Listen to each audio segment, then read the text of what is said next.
Hello everyone, this is Crota giving you a shoutcast between Echuchee, me versus Stratos, and finally we have DraggZ here. I forget the name of the map, but I'll go ahead and look it up and try to name it correctly once it's back up and running. Okay, gonna give you a little bit of a spoiler, so if you guys don't want to hear it, go ahead and mute me for 10 seconds. Alright, go mute me. Alright. Oh my gosh, today was the hardest day I've ever played StarCraft 2 in such a long time. I think it was worse than my last 2 and 7. I think I went 1 and like 11, where I won one game and that was it. It was really, really bad. Okay, hopefully you guys didn't, and no one unmuted me in the middle of that. So Stratos spawning as the teal Terran. Meanwhile, we have DraggZ spawning as the purple Terran versus a Terran versus Protoss base here on this map. So Echuchee spawning as a Protoss player, my normal 2v2 partner. Should be a fairly good game. Need to make something real fast. Let's see, is it on faster? Yes, it is on faster. Okay, so gonna go put that back there. Yeah.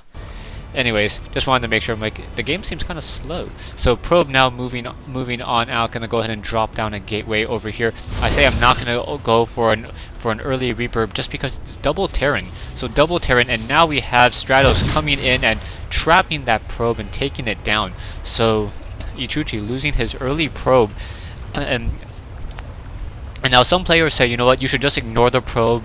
Other players say, you know what, go ahead and take out the probe. Generally, I like to take out that probe. That probe or that scouting unit offers so much intel and sight that being able to, one, take out the worker, and two, denying the information is really important. Especially as your opponent will be able to really counter whatever you're going to be throwing at them.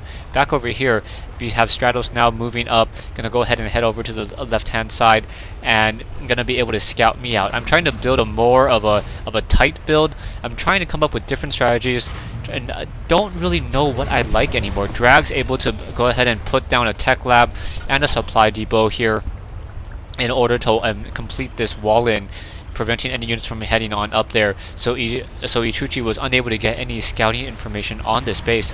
DraggZ, however, not yet going for an orbital command, and neither is Stratos. So Stratos and DraggZ both a little bit behind in terms of getting that orbital command. That orbital command gives you a lot, or gives a Terran player plenty of minerals. So I don't quite understand why he didn't get that orbital command a little bit earlier. Second supply depot now coming down, and I have one single Reaper.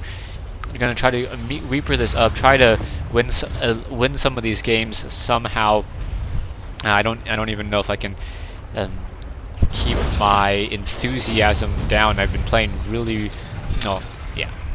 Anyways, back over here, Stratos now with this SCV coming in. Perhaps maybe I should just not cast the rest of my games today and just look for high-level replays, even though I know it is 2v2 Tuesday. Just not doing too well, so I think I will do that. So this will be the last 2v2 for today. Now going for double Reapers, so 2 Reapers now moving on out, or 2 Reapers still additionally being produced, also getting the Nitro boost. The Nitro boost taking 100 time, and my partner goes ahead and pings. I'm like, okay, why don't we go ahead and try to figure out what our opponent has. We have the Echuchee activating this Zelnaga Watchtower over here, enabling us to get a little bit of sight. Also, he wants to see if we can activate this Zelnaga Watchtower just to perhaps see if there's any units up on that high ridge. Normally you can tell that there's no units on that high ridge just because Marines and Marauders would have been able to start shooting down already. Anyways, back over here now, we have barracks. So Stratos going mass Marines, and then going for a 4 racks mass Marine strategy. So really, really heavy economic build. Now Reaper's going to go ahead and just jump onto that high ground, instead facing a group of Marines, and those Marines are fairly strong when in a group like that. So losing one of my Reapers really, really early, and only getting 1 or 2 shots off on those Marines. Zealots now, a single Zealot trying to take down this front door. Gonna try to start supply locking Stratos, so down close that one building.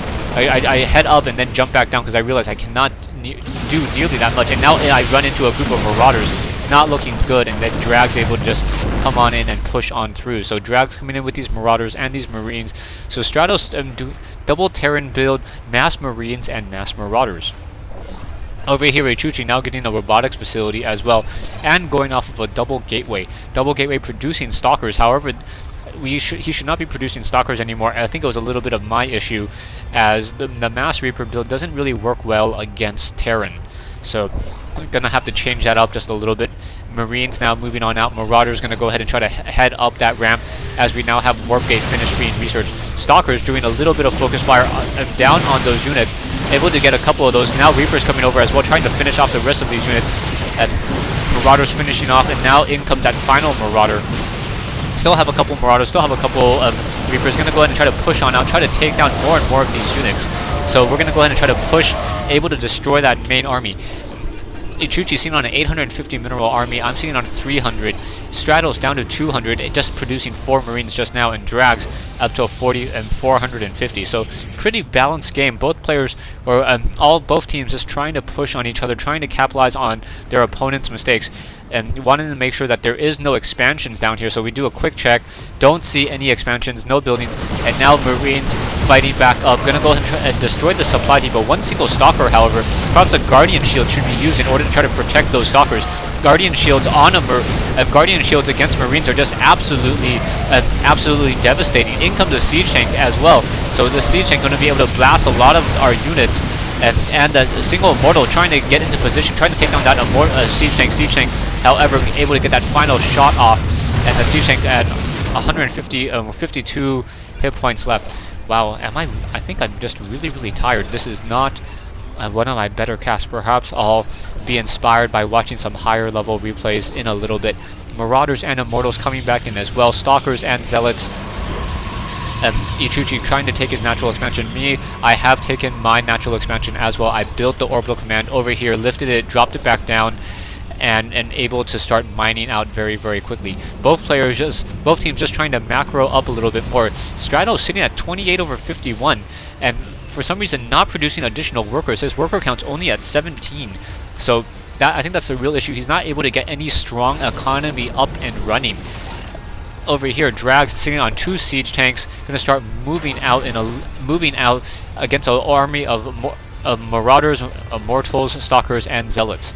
My Marauders are upgraded 1-0, so I upgraded them fairly early.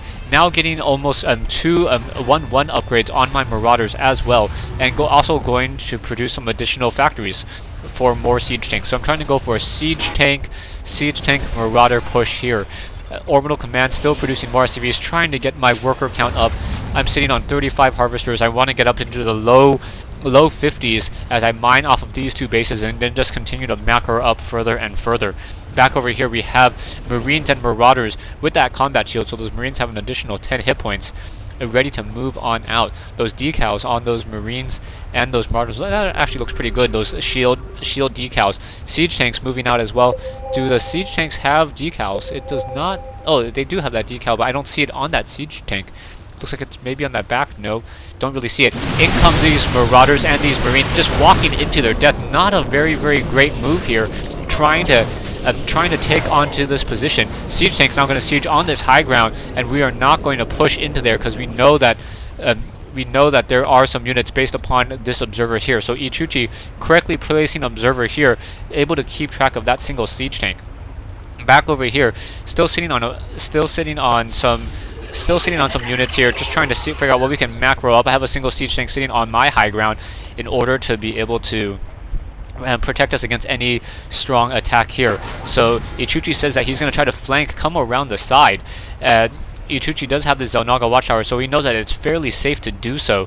Marines, Marauders, and siege tanks continue to press together. A scanner sweep coming in there. Luckily, Observer able to just stay over in the air and offer plenty of sight. Stay tuned for part 2 of this replay, and yeah, with me and Echuchee.